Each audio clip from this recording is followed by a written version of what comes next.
안녕하세요. 크립토팀입니다. 이번 시간에는 최근에 크립토 시장 반등이 단기 상승일지 혹은 대세 상승으로까지 이어질 수 있을지 한번 살펴보시죠.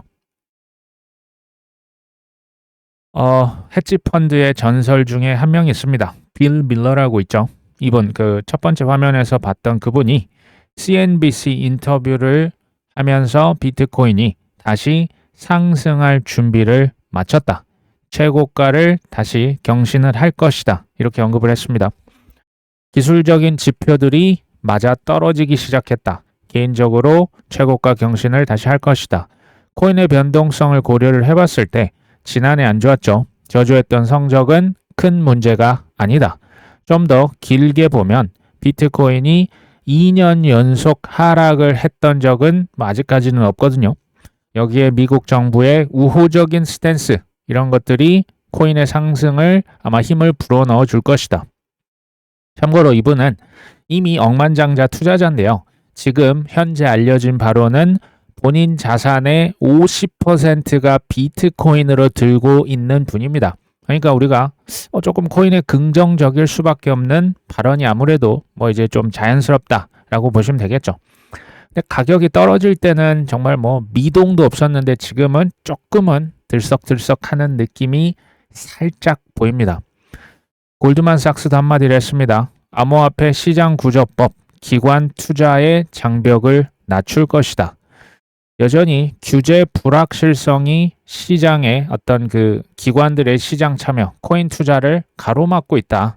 그래서 시장 구조법이라고 하는 것은 기관 자금의 필수적이다. 올해 상반기에 통과가 되면 의미가 클 것이다. 여전히 설문조사를 해보면 기관 투자자들 왜 코인 안 사십니까 하면 규제 불확실성 35%가 1위였다라고 여전히 합니다. 실제 운용 자산에서 코인이 차지하는 비중은 불과 7%입니다. 아직도 주식이나 ETF나 채권이나 금이나 은이나 이런 쪽을 집어넣겠죠. 다만 응답 기관의 71%는 향후 1년 내에 코인 투자를 더 늘릴 것이다 라고 이렇게 언급을 했습니다. 사실 우리가 다 알고 있는 얘기입니다. 맨날 제가 드렸던 얘기인데 가격이 오르니 이게 조금 더 크게 들리는 느낌적인 느낌이 저는 이제 느껴집니다. 25년 4월 이후로 처음으로 비트코인의 강세 신호가 포착됐다. 25년 4월 트럼프의 관세 폭탄이 떨어졌던 그 날 이후로 지금 머리를 빼꼼 내미는 거 아니냐. 이제 바네크라고 하는 회사에서 이제 여러 가지 지수를 통해서 얘기를 했고요. 또한 어떤 책임자는 투매, 그러니까 비트코인 이렇게 그 팔아치우는 것은 이제는 좀 일어나지 않을 가능성이 있다. 그리고 또 다른 어떤 모델로 봤을 때도 수개월 내에 첫 비트코인 강세 신호가 나타났다. 지금 이제 차트 보시는 분들은 50일 이동 평균선, 200일 이동 평균선, 50주 이동 평균선 여러 가지 보고 이렇게 비교를 하세요. 근데 단기 지수라고 보시면 돼요. 50일 이평선을 뚫고 머리가 올라왔습니다. 비트코인이 단기 회복이 어느 정도 이제 시작한 것은 맞습니다. 그렇다고 해서 지금 바로 여기서 대세 상승으로 갈 것이냐? 저는 사실 개인적으로 그러기는 쉽지 않다라고 봅니다. 회복이 나올 수는 있는데요. 그러니까 여기서 2017년 스타일, 21년 스타일로 쭉쭉 가지야까지는 아직은 보고 있지는 않습니다. 베네수엘라 얘기도 다시 한번 드려볼까 합니다. 시장은 베네수엘라가 지금 2경원이 넘어가는 엄청난 석유 매장량을 들고 있다. 여기에 이제 초점을 맞추고 있죠. 트럼프 대통령이 베네수엘라에 이제 들어갔던 이유가 이 석유 때문일 것이다. 이런 얘기가 솔솔 나오고 있습니다. 근데 이 사람 얘기는 뭐냐? 사실은 이건 이제 카더라입니다. 베네수엘라가 비트코인을 600억 달러, 한화 87조 원어치를 지금 몰래 들고 있다 카더라. 이건 사람들이 잘 모르는 것 같은데 하면서 이 트위터에 가보시면 이 얘기가 파다하게 지금 퍼져 있습니다. 이제 물량을 어느 정도 들고 있냐? 거의 블랙락 스트래터지 수준으로 비트코인을 들고 있다 카더라. 보시면 사토시 나카모토 110만 개 비트코인 숫자입니다. 블랙록은 77만 개, 스트래터지는 67만 개. 근데 베네수엘라가 비트코인을 60만 개를 들고 있다라고 하는 이스티메이티드는 추정입니다. 이게 구체적으로 아직 확정된 수치가 아닙니다. 온체인 어떤 그 지표들을 한번 이제 현재까지 확정된 베네수엘라의 비트코인 보유 수량은 240개로 지금 알려져 있습니다. 여기까지는 팩트예요. 근데 미국에서 이렇게 얘기를 했거든요. 곧 베네수엘라의 해외에 있는 자산들, 비공식 금융망을 우리가 샅샅이 조사할 것이다라고 밝혔습니다. 이게 사실일까요? 아닐까요? 글쎄요. 이거는 현재로서 내부자가 아닌 이상 알 수는 없습니다. 근데요. 이게 사실이든 아니든지 저는 이게 비트코인 가격의 긍정적인 기대는 높아지고 있다라고 보여집니다. 그러니까 이게 뭐 베네수엘라가 진짜 뭐 60만 개를 정말 이렇게 쟁여놨는데 그걸 미국에서 찾았다? 이러면 어떻게 될까요? 그 물량 쓱 뺏어가겠죠. 이걸로 혹시 미국에 이제 뭐 그 납세자들의 돈을 들여서 비트코인 사는 것은 뭐 저기 미국의 국회가 상원 하원 통과해야 되니까 이건 이제 반발에 부딪힐 것 같고, 아니면 이제 범죄자들 이런 비트코인 쓱 해서 쟁여놓을 수는 있거든요. 이건 합법이거든요. 그렇게 되면 물량이 비트코인 60만 개가 시장에서 사라질 수가 있습니다. 그러니까 이제 제프 팍 뭐 이분만 그런 게 아니고요. 이런 얘기가 이제 그 트위터에 낭자합니다. 이거 혹시 베네수엘라가 미국이 얘기했던 비트코인 전략 비축 아니야? 지금 이런 얘기가 실제로 나옵니다. 그러니까 이게 현재로서는 이제 뭐 코인 투자자들의 상승론자들의 희망 고문 또는 망상이냐, 아니면 이것 또한 미국의 철저한 계획이냐는 현재 시점에서 우리가 알 수는 없습니다. 아마도 시간이 지나면 밝혀지지 않겠냐 보고 있습니다. 최근에 분위기가 나쁘지 않은 것은 이더리움 스테이킹을 통해서도 우리가 확인해 볼 수 있습니다. 이더리움 스테이킹 대기줄이 지금 이더리움 118만 6천 개가 줄 서 있습니다. 스테이킹 맡기려고. 맡기는데 대략 20일이 넘게 걸리거든요. 반면에 언스테이킹, 그러니까 이제 푸는 거, 이것은 대기열에 사람이 없습니다. 불과 뭐 몇 달 전에 혹시 기억나십니까? 이더리움 다 팔려고 언스테이킹을 동시에 신청을 하는 바람에 우리나라 업비트 거래소에서도 이더리움 언스테이킹에 55일, 뭐 57일 걸렸던 기억 혹시 나십니까? 2달 정도 걸렸습니다. 근데 지금은 그 반대라는 거죠. 왜 그럴까 한번 생각을 해보시면, 이더리움이 지금 가격이 이제 막 오를 것 같은데 이거를 팔고 싶겠습니까? 안 팔아. 안 팔고 이럴 바에는 스테이킹 오를 것 같으니까 쟁여놓자. 이런 투심이 이런 데서 저는 조금은 이제 반영된 게 아닌가 보고 있습니다.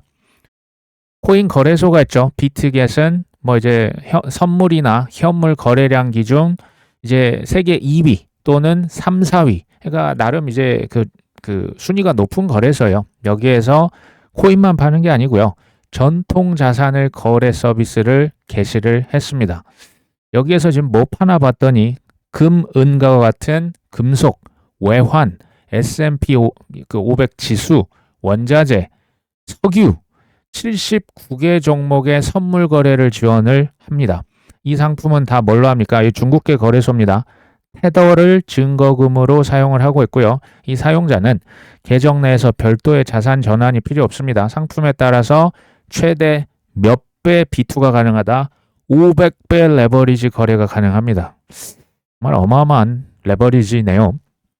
이것을 그냥 한국으로 비율을 똑같이 하면 한국의 이제 업비트와 같은 큰 거래소가 증권사가 팔았던, 한국 거래소, 은행들이 팔았던 주식, 채권, 뭐 ETF, 각종 파생 상품을 지금 업비트가 혼자서 싹쓸이하고 있다. 뭐 이런 느낌으로 보시면 됩니다. 비유를 한 거예요. 이게 이제 기존에 우리가 성공적인 모델들, 이런 것들이 참 저는 쉽지 않다라고 봅니다. 그러니까 비트겟은 생태계 황소개구리 같은 거예요. 갑자기 와가지고 그냥 다 집어삼키는 겁니다. 저는 이런 어떤 혁신적인 사업들, 새로운 모델들이 지금부터는 우리가 생각지 못했던 구조들이 앞으로 갑툭튀할 수 있다. 우리의 선택은 저는 이런 혁신적인 사업을 우리가 이제부터 직접 하든지 아니면 그런 좋은 회사나 자산에 투자를 하든지 아니면 둘 다 하든지 기존의 성공 방정식은 좀 있고요. 이왕 우리가 지금 투자를 하고 있지 않습니까? 그러면 헐값에 사람들의 투자 심리가 최악에 다다랐을 때 실은 작년 말 올해 초 저는 여전히 나쁘지 않은 매수 구간이라고 생각을 하고 있습니다. 수이라고 하는 코인 아시죠? 레이어 1입니다. 대규모 이제 코인이 시장에 풀립니다. 언락이 이루어졌지만 상승세가 유지가 되고 있다. 네트워크 업그레이드의 효과다. 뭐 이런 분석이네요. 이달 1일에 총 4,369만 개. 뭐 이제 많은 수량이 이제 보통 시장에 풀리면 이제 그 물량을 이제 소화하는데 좀 어려움을 겪어서 공급이 늘어났기 때문에 가격이 조금 이제 하락 추세를 받을 수가 있거든요. 하방 압력. 6,510만 달러. 뭐 이제 거의 뭐 얼마입니까? 한 900억 이상 되네요. 일반적으로 토큰의 언락은 가격의 하방 압력으로 작용하지만 스위는 해당 기간 가격이 나쁘지 않았는데 상승했는데 시장에 풀린 물량을 다 흡수하고 가격이 올라가던데 지금 이런 얘기를 했습니다. 이제 TPS라고 하죠. 1초의 거래 이제 그 처리할 수 있는 속도가 886건 나쁘지 않습니다. 그리고 비트와이즈나 캐너리 캐피탈 또 하나 또 있습니다. 그러니까 스위 현물 ETF 좀 그레이스케일로 제가 기억이 나는데 ETF 이미 신청을 하고 있죠. ETF는 기관들이 굉장히 좋아합니다. 뭐 세금이나 회계나 뭐 수탁이나 여러 가지 측면에서. 그리고 소이는 이젠 뭐 단순히 솔라나 킬러가 아니고 이제 풀스택 여기서 다 할 수 있어. 이제 소위 말해서 만능 어떤 체인이야. 그리고 1분기 중으로는 프라이버시 기능까지 도입이 될 것이다. 수익코인은 제가 뭐 언급을 자주 안 드렸는데요. 그러니까 저는 똑같은 기준으로 보거든요. ETF가 신청이 됐냐? 예스죠. DAT 기업이 있냐? 그러니까 미국에 상장된 회사들이 수익코인을 사고 있냐? 이미 샀습니다. 이것도 예스예요. 미국산이냐? 예스입니다. 시가총액이 크냐? 예스예요. 이 네 가지에 사실은 다 포함이 되는 코인 중에 하나가 수입니다. 올해 저는 뭐 코인 시장에서 테마, 소위 말하는 내러티브가 뭐냐? 저는 단연 프라이버시가 각광을 받을 거라고 봅니다. 프라이버시는 그 AI가 이제 발전이 되면 될수록 실은 더 각광을 받을 수밖에 없어요. 프라이버시는 당연히 필요합니다. 그 다음에 AI 코인이라고 할 만한 친구들도 다 같이 그냥 뭐 어마어마한 하락을 겪었죠. AI가 다시 각광을 받을 수 있다고 봅니다. ETF도 이제 알트 코인 ETF도 있고요. 지수 ETF도 있고 이제 뒤에서 얘기 드릴 스테이킹 ETF에 대한 관심도 굉장히 커질 거라고 봅니다. 그리고 뭐 이것만 있는 거 아닙니다. 토큰화도 있고요. 밈 코인도 있고요. 스테이블 코인 다 각광을 받지 않을까 하는 생각을 합니다. 그리고 지금 뭐 네트워크가 뭐 이제 업그레이드가 됐다. 망이 확장이 되면 뭐하냐. 가격이 이 모양인데 뭐 대표적인 게 이제 폴리곤 체인 뭐 이렇게 생각하시면 되죠. 이더리움 레이어 2나 레이어 1 중에서도 이제 망이 깔리면 뭐하냐. 가격이 이 모양인데 이렇게 지금 생각하실 수 있는데요. 지금은 도로망을 막 깔아놨어요. 고속도로를 막 깔았는데 통행량이 미진한 겁니다. 차가 안 다니는 거예요. 이러면 아직은 우리가 그 뭐 이게 실현이 됐고 가치가 현실로 됐고 이게 아직 그 전이라고 보시면 됩니다. 그 위에 차가 많이 돌아다니면서 이 네트워크가 커져야 이게 대량 채택이 이제 기하급수적으로 일어날 수가 있거든요. 채택 확률을 정확히 말하면 제가 무조건 100% 될 것이다가 아니에요. 제가 왜 ETF를 따지겠습니까? 채택이 될 확률이 높다라고 보시면 됩니다. 왜 DAT 기업이 있고 없고 상장 기업이 이것을 샀다고 하면서 이게 언론 플레이고 이게 마케팅 아닙니까? 그럼 사람들이 그래? 그럼 나도 그거 사볼까? 사람이 쌀 때 안 삽니다. 비싸게 누가 1000%, 2000% 올라가면 그때 올라타요. 보통은 그렇습니다. 그리고 전통 금융, 빅테크, 대기업들이 이제 이 뭐 체인을 채택했다. 이럴수록 채택의 확률이 높아지겠죠. 이러면서 네트워크 효과는 시간이 지나면서 이제 그 급상승할 수 있지만 시간이 걸릴 수가 있습니다. 주피터라고 하는 여기는 이제 탈중앙화 거래소 솔라나 기반이라 보시면 되거든요. 여기에서 자체 스테이블 코인 JUP USD 줍 USD를 출시를 했습니다. 근데 이 줍 USD 스테이블 코인이 에테나와 파트너십을 체결을 했습니다. 에테나도 스테이블 코인 프로젝트거든요.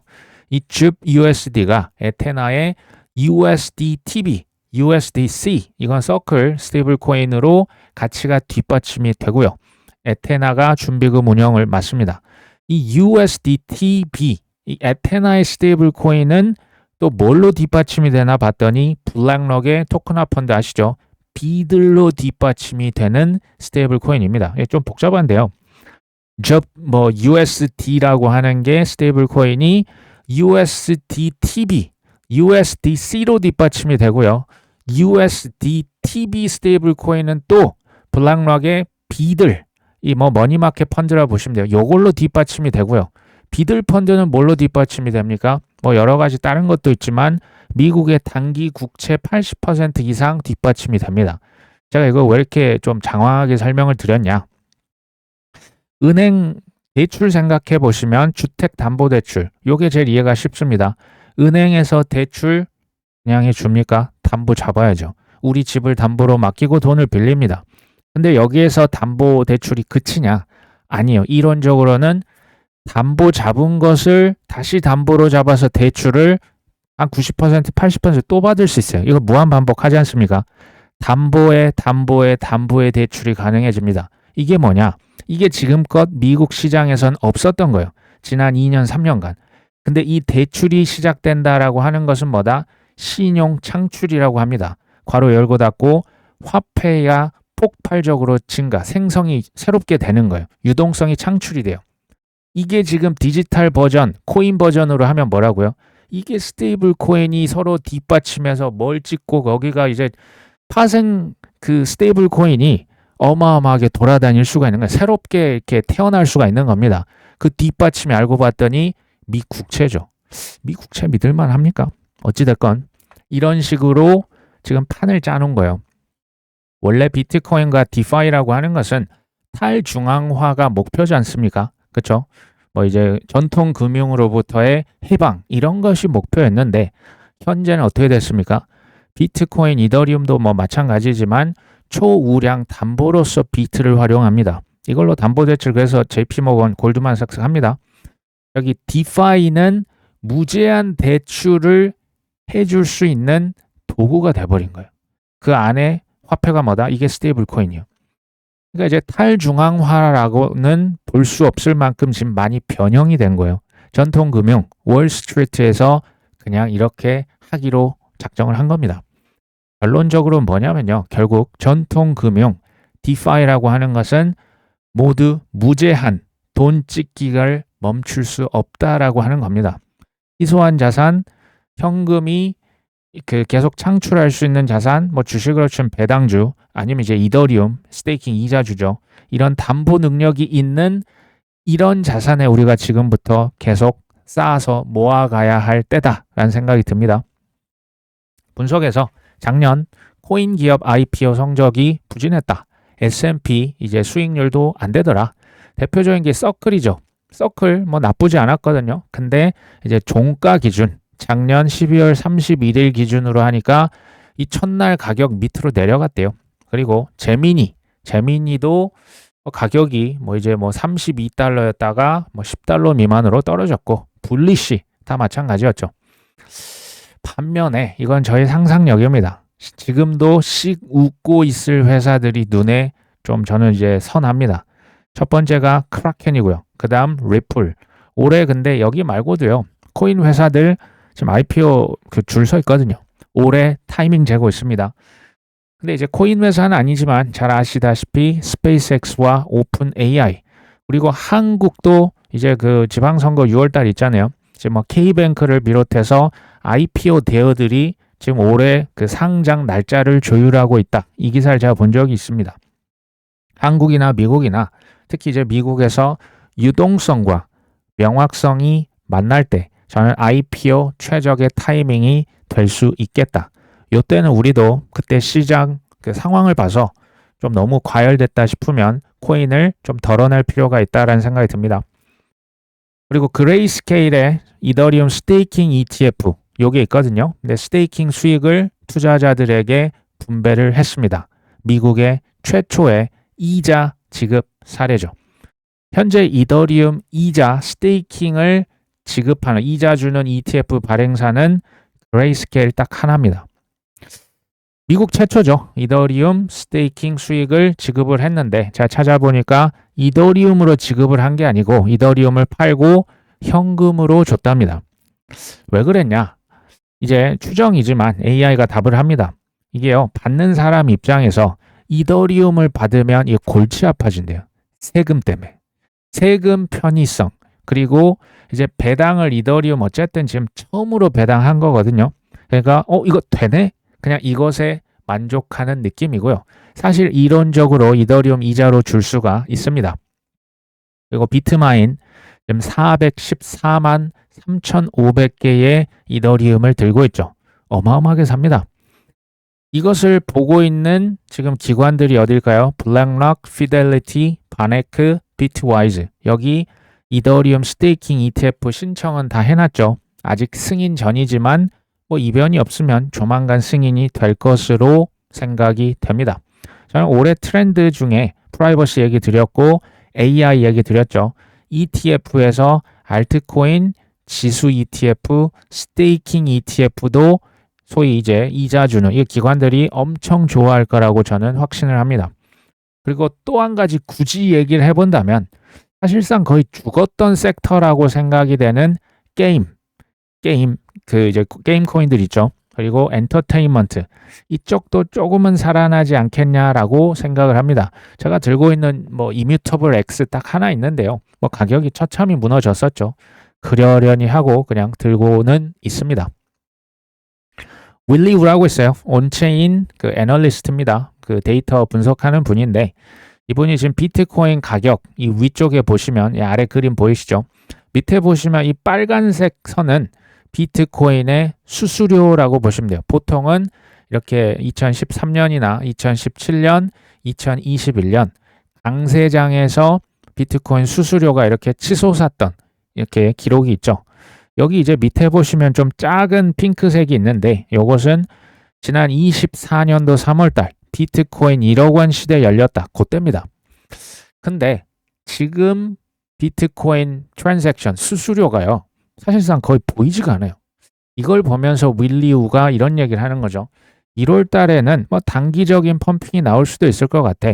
근데 이 지금 괄호 열고 닫고는 유동성이라고 하는 게 미국에서 단기 바닥을 찍었기 때문에 뭐 펌핑 나올 법해. 뭐 이런 얘기 정도 보시면 돼요.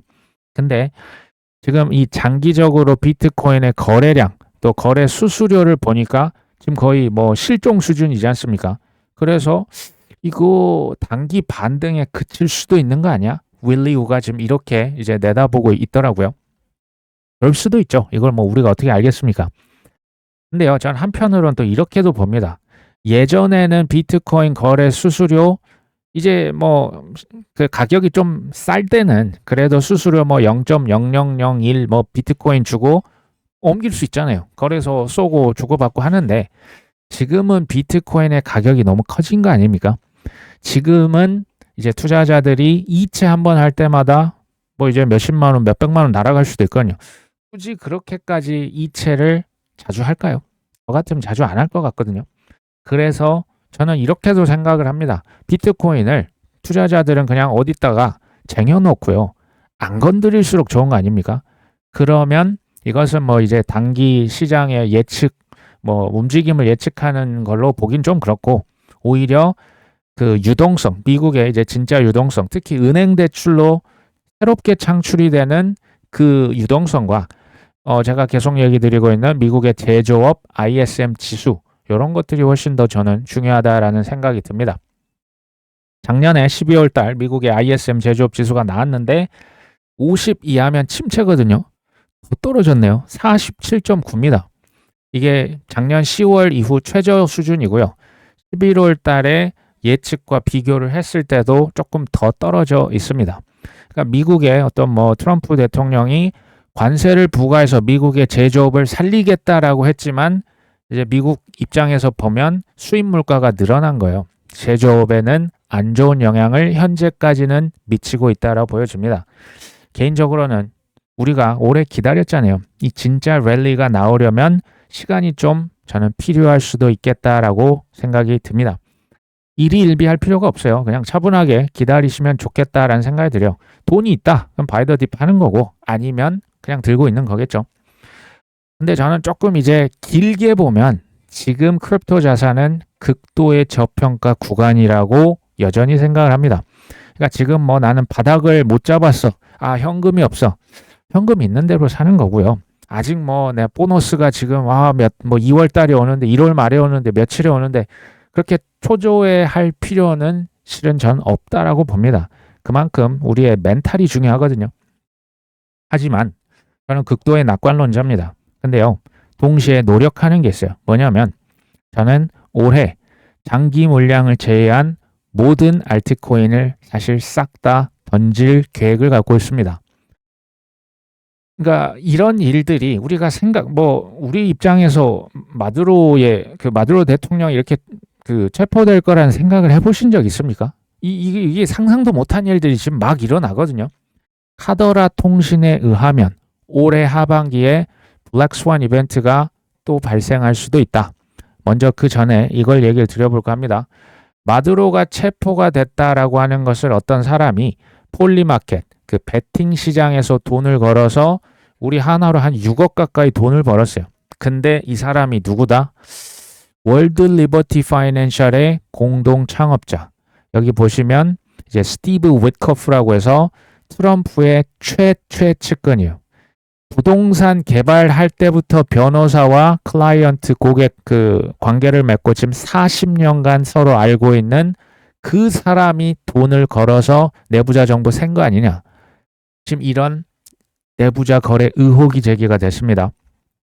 실제로 미국이 2월 전에 마두로를 체포할 것이라고 해서 무려 4차례 베팅을 했고요. 32,000달러를 걸어서 40만 달러 이상을 벌었습니다. 이 해당 계정의 자금 출처를 추적을 해보니까 전혀 활동 이력이 없었어요. 2개의 지갑에서 이제 돈이 들어갔었고요. 그 지갑 중 하나가 이 스티븐 찰스라고 하는 유사한 이름의 도메인을 사용하고 있어서 이 사람 이름이 그거거든요. 스티븐 윗커프입니다. 그러니까 이거 뭐야? 이거 느낌이 이 찰스는 이제 미들네임이거든요. 어쨌든 실제 이 연관성이 제기가 됐죠.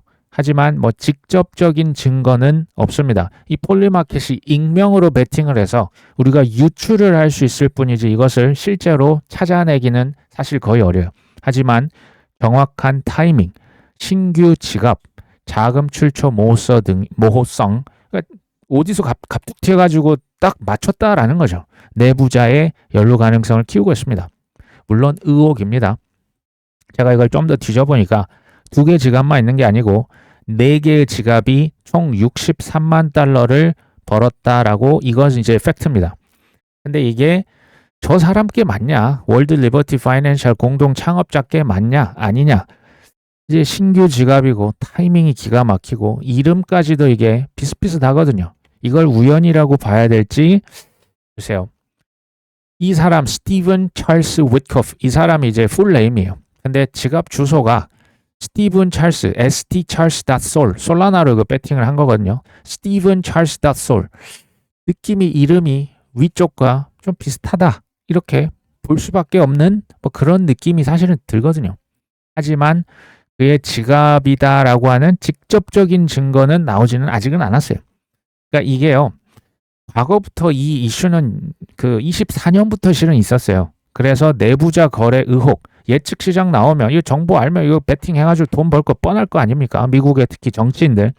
미국의 하원 의원 리치 토레스라고 하는 사람이 미국의 고위 공직자들은 예측 시장 거래를 금지시키자 이 법안을 이제 도입을 했다가 아니고요. 도입할 계획이라고 발표를 이제 막 했습니다.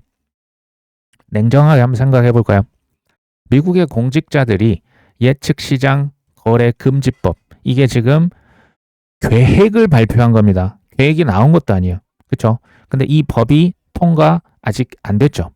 그 전에 하는 베팅은 불법입니까? 아닙니까? 법이 없는데 무슨 불법이에요? 불법 아니에요. 트럼프 대통령이 본인의 대통령 취임일 하루 전날 본인 밈코인, 멜라니아 밈코인 발행했던 거 기억하십니까? 그거 불법입니까? 아닙니까? 현직 대통령 되기 전이었잖아요. 이거 불법 아니에요. 이렇게 보면 이거 참 교묘하다라는 생각이 사실은 들 수밖에 없어요. 그렇죠? 저는 이해상충 논란은 트럼프 대통령 임기 내내 아마 계속 나오지 않을까라고 생각을 합니다. 어쨌든 지금 이 라크 데이비스라고 하는 사람이 또 이것도 사실은 어떻게 보면 확정된 얘기가 아닙니다. 그냥 참고로 들으십시오. 기존에 뭐 32,000달러 베팅을 해서 40만 달러 벌었던 그 사람 뭐 한 11배 정도 수익을 걸었는데 이번에는 똑같은 사람으로 추정이 되는 사람이 올해 내에 중국이 대만을 침공할 것이다. 또 누군가가 3만 달러를 베팅했다. 지금 이게 누군가 베팅한 건 사실이에요. 근데 이 마두로 대통령 체포로 인해서 돈을 벌었던 사람이 이 지금 중국 대만 침공 베팅한 사람과 똑같냐? 그건 우리가 절대 알 수가 없어요. 이건 알 수가 없습니다. 이건 뭐 이제 카더라 합니다. 근데 그러면 이거 이제 뭐 아니라고 치고요.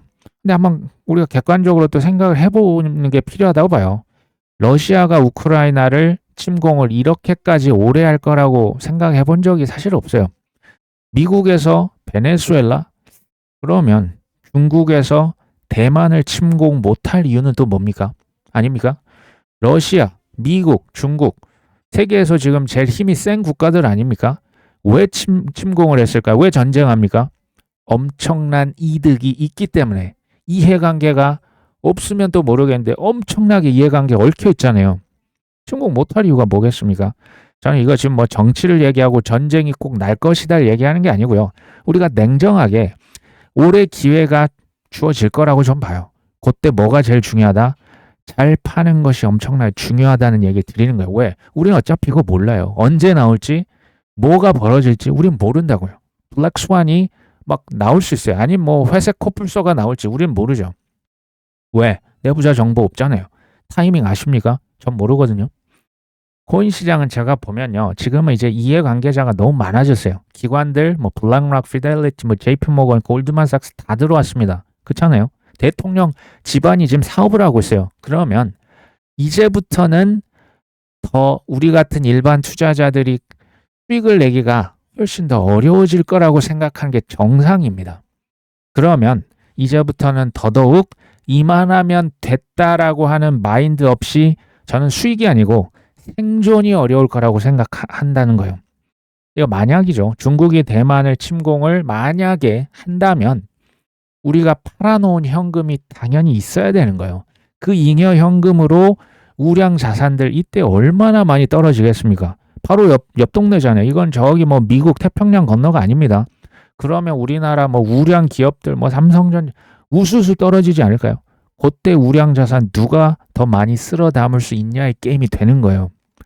벌어지면 중국에서 대만을 침공 안 하면 저는 안 했으면 좋겠어요. 훨씬 좋은 거죠. 이거는 전쟁을 굳이 이건 너무나 불쌍하고 비극적인 일이에요. 이건 일어나지 않았으면 좋겠어요. 근데 투자는 뭡니까? 냉정하게 생각할 필요가 있는 거예요. 저는 코인에 뭐 거의 영원한 낙관론자입니다. 그럼에도 불구하고 기회가 주어질 때 전량 던질 수 있는 저는 필요가 있다라고 생각하는 거예요. 금은 이미 다 던졌잖아요. 그런 것처럼 저는 최소 단기적으로 봤을 때 지금 뭐 코인 시장의 바닥은 다져진 것 같긴 해요.